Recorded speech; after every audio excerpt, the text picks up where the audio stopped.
pour moi, comme j'ai dit, la liste, elle est cohérente.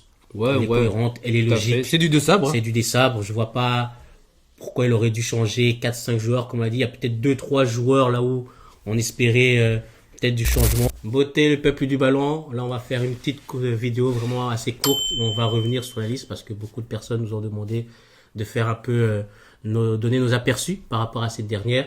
Donc, restez connectés pour cette vidéo et je suis bien évidemment accompagné d'Askel, l'homme au col juste. Beauté Askel, comment tu vas? Ça va, hein. Je suis content. La liste est enfin sortie. C'est-à-dire que voilà, on rentre dans le warm-up du C'est grand ça. match historique de l'équipe nationale. C'est ça. 52 ans sans Coupe du Monde, donc Exactement. je Donc, suis là, excité.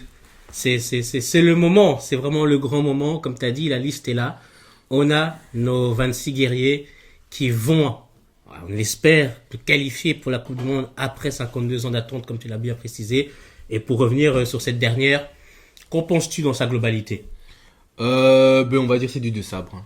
On va dire que c'est du deux sabres. On reprend les mêmes et on recommence.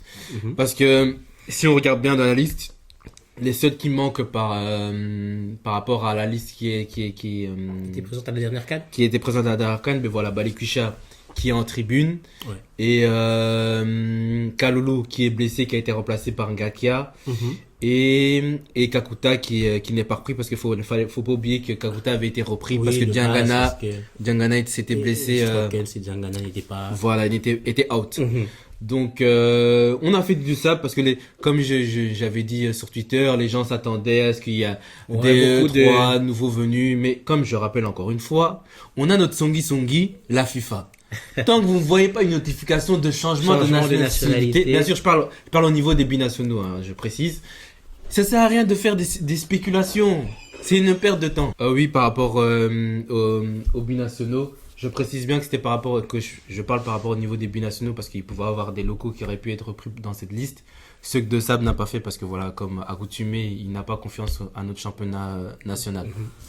Oui, non, c'est exactement ça. On est dans le statu quo, l'immobilisme, et pour moi, c'est pas incohérent. Je trouve que de manière globale, même s'il y a 2-3 joueurs, peut-être on peut s'interroger sur leur présence, mais de manière générale, la liste est cohérente. C'est du désabre, et c'est normal, là, pour un match pareil. Il n'allait pas chipoter, commencer à prendre 5-6 nouveaux.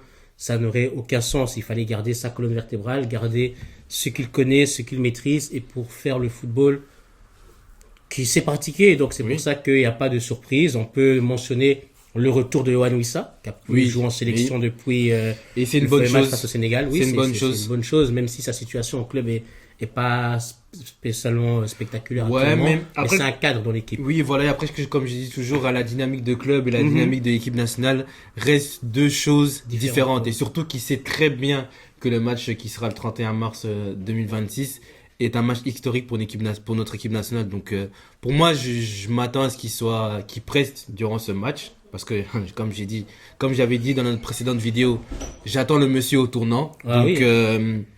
il a intérêt à prester. Ah oui, parce qu'il a raté la CAN pour des raisons personnelles, en tout cas pour des raisons qui ne sont pas une blessure. Donc on attend, et je rappelle que le Congo, en tout cas en match officiel, n'a plus marqué plus d'un but depuis que Wissa était absent. La dernière fois, c'était justement face au Sénégal où on s'est incliné. Sinon, ça a toujours été des 1-1-1-1, Bon, hormis au match Contre le Botswana. contre le Botswana, où c'était face à l'équipe la plus faible De la CAN. Oui, il faut Et dire. aussi, match amical, il me semble qu'on avait affronté Oui, la Zambie. la Zambie. La Zambie juste avant la CAN. Voilà, là où on avait marqué. Mais sinon, dans les matchs officiels, on n'a plus marqué plus de 2 buts, hormis face au Botswana, depuis l'absence de Wissa. Donc, c'est un retour qui est quand même très important pour l'équipe. C'est un cadre qui nous a beaucoup manqué à la CAN. On a vu pas mal de défauts avec les joueurs qui ont joué de ce côté-là, que ce soit Nathaniel Mboukou, que ce soit Elia Meshak, c'était Balikwisha, c'était très compliqué. Donc c'est un retour qui va nous faire du bien. Donc voilà, de manière générale, je trouve que la liste est bonne, en tout cas elle est cohérente. Cohérente. Je dirais pas bonne parce que voilà, moi de mes convictions personnelles, Mhm. pour moi il y a certains joueurs qui n'auraient de pas se retrouver là. Pour n'en citer qu'un, j'appellerais Charles Piquel. Pour moi, il n'a plus rien à faire en équipe nationale à l'heure actuelle, parce que vous allez me dire oui mais il a fait les qualifs etc. Mais à l'heure actuelle par rapport aux prestations en club et même en équipe nationale, Même en sélection, hein. parce que si tu regardes bien durant la dernière CAN, l'homme n'a joué que contre le Botswana titulaire et Des prix remontés. en prolongation contre l'Algérie. Ce sont ces deux matchs, les deux matchs qu'il a joué durant cette CAN. Mais il est passé derrière, hein, il est passé derrière parce que quand on regarde même les matchs de qualification, il a commencé face au Cameroun et il n'avait pas du tout convaincu. Et contre le Nigeria, il n'a quasi pas existé. Donc il est clairement passé derrière, c'est-à-dire que de base, c'était lui le titulaire avec Moussami. Tout à fait. C'était ça de base. Ensuite, on a Sadiki qui est rentré dans ce milieu de terrain-là. Et derrière, il est passé derrière Sadiki, derrière Moukhaou et même derrière Edo Kaïmé parce qu'avant, c'était aussi le premier qui rentrait en jeu quand il est sorti du 11. Mais là, maintenant, même pour ses rentrées en jeu, ce n'est plus le joueur que l'on choisit. Donc pour moi, oui, il y a des joueurs comme qu'on peut s'interroger. Charles Piquel, je suis d'accord. Pour moi, il n'aurait pas dû être repris. Je dirais peut-être aussi un Batou Binsika aussi Oui. dans la Oui. liste qui pour moi aussi à l'heure actuelle en tout cas Mais voilà. Pour moi ce sont des la joueurs question que je te poserais, Lionel, c'est à la place de qui alors? qui oui c'est ça, c'est que derrière les défenseurs centraux c'est vrai que c'est compliqué Oui, depuis c'est famélique, hein, faut dire la vérité. depuis certains Et surtout, pour faire l'avocat du diable, Batou Mitsika est titulaire en club. ouais Et ça reste la première division en Grèce. Donc voilà, pour moi c'est un bon backup parce qu'il faut pas oublier que Touanzebe n'a plus joué en club depuis un mois, je pense, plus ou moins. ça fait longtemps hein, Donc est-ce qu'il aura le rythme au 31 mars? On ne sait pas. Est-ce qu'il sera fit pour le 31 mars? On ne sait pas. Donc on est toujours dans ces points d'interrogation. Et aussi je rajouterais que il ne faut pas oublier que quand Batou Binsika jouait avec Bemba en charnière centrale de l'équipe nationale, il a fait plus ou moins des bonnes prestations. ils ont très rarement perdu hein. Je pense même qu'ils sont invaincus avant bien sûr le fameux match au Stade des Martyrs face au Sénégal Oui. qui est venu entacher la stat et de très belle manière vu la prestation catastrophique qu'ils ont fait les deux hein, parce que c'est pas que Dylan hein. Oui, Chancel c'est vrai, Mbemba c'est aussi vrai.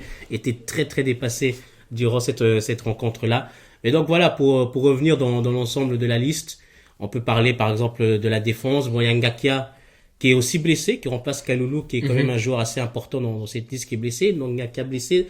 Donc, ça met un peu des interrogations, c'est-à-dire qu'on a besoin d'un Wan-Bissaka qui soit vraiment À 100%. très en forme À 100%. pour ne pas se retrouver, on ne sait pas s'il y a des prolongations, etc., et qu'on doit faire sortir et faire jouer un remplaçant. Ça parle de Brian Bayeye. Donc, Non.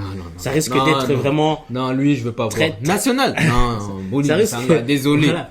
Ça risque d'être très compliqué, donc on a vraiment besoin que Wan-Bissaka soit vraiment à 100%. On a toujours le côté gauche, là où il y a toujours des interrogations avec Masuaku, avec Joris Kayembe, mais à l'heure actuelle, voilà, je sais que on parle de Jordi Makengo et plusieurs autres binationaux, mais comme tu l'as dit bien fait dans l'introduction, tant qu'il n'y a pas eu de changement via la FIFA, on sait déjà que ce sont que des rêves pour l'instant. Oui. Donc on reste avec Masuaku et Joris Kayembe qui nous ont pas laissé bonne impression sur la dernière CAN, il faut Non. le dire. Non.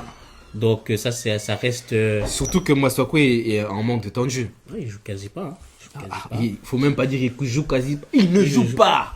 Il ne joue pas. Donc pour moi, c'est très problématique.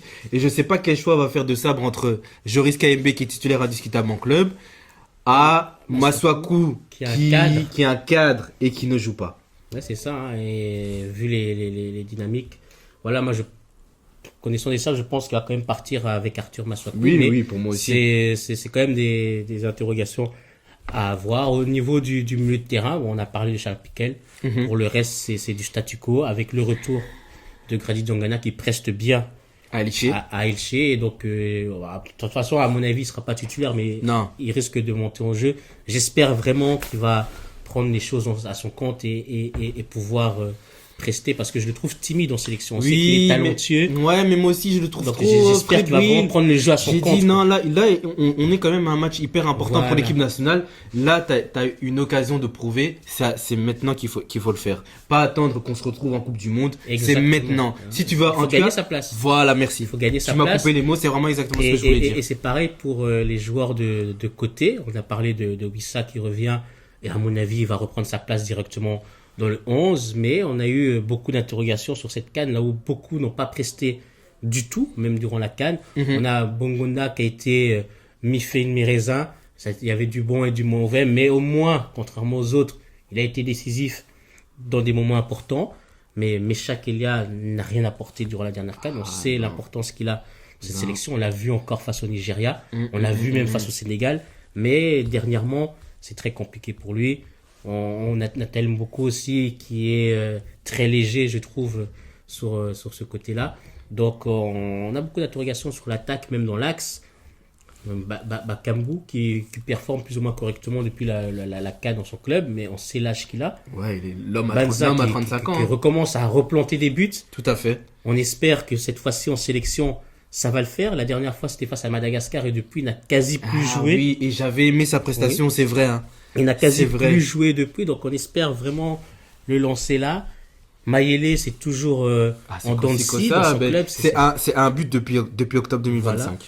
Donc, voilà, il y avait des questions par rapport à Pouloulou, pourquoi il n'a pas été appelé. Voilà, on a dit des sables, il veut garder son ossature. En plus, Pouloulou n'a pas de vécu en sélection. Et puis, côté administratif, il y a aussi pas mal de choses floues dans son dossier. Donc voilà, la liste est cohérente, mais elle n'est pas parfaite. Mais en tout cas, on aura besoin que tous ces hommes-là répondent présents. À 243%, s'il vous plaît, les gars. Tous derrière eux. Ils ont fait des très bonnes choses face au Cameroun, face au Nigeria. Donc je sais qu'ils sont capables de le refaire. De rééditer ce type de prestations. C'est ça, donc on sera derrière eux. Et j'espère qu'ils vont faire le travail. Mais maintenant, pour terminer, il y a eu un petit quiproquo par rapport à cette liste avec les U23, avec un très bon espoir congolais, Banzuzi. Qu'est-ce que tu as à dire par rapport à cette histoire? Moi, je dirais par rapport à cette histoire, ok, c'est bien qu'il soit repris en U23, mais selon moi, ce type de joueur, avec ce type de CV, doit se retrouver en A. Je suis désolé. L'homme a joué en D1 belge, il a marché sur la D1 belge. L'enfant, c'est un 2005. Donc, il a 21 ans. Donc, c'est un joueur prospect pour l'équipe nationale. Vous le faites jouer en U23.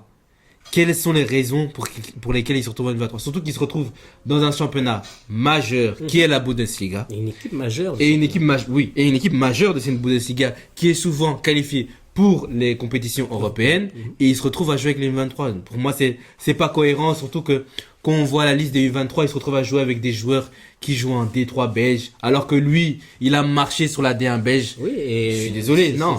C'est une nouvelle liste, hein, les U23. On rappelle que la dernière fois, je pense, le dernier match officiel du U23, c'était le fameux match face au Maroc. Oui, en 2019, je pense. Tout à fait, parce qu'après on avait été suspendu, c'est vrai aussi. La défaite 1-0, mais on avait gagné 2-0 au Stade des Martyrs, donc on était théoriquement qualifié avant qu'il y ait eu les problèmes administratifs de Arsène Zola. Oui, donc ça veut dire que ça date, c'était Christian Nsengui, et il n'avait pas encore pris la sélection, donc c'est pour dire que c'est vraiment quelque chose de nouveau, et je pense pas que dans ce contexte-là, c'était nécessaire de l'appeler en U23. Je pense qu'il aurait pu nous apporter beaucoup en A. Donc pour moi, c'est aussi une erreur.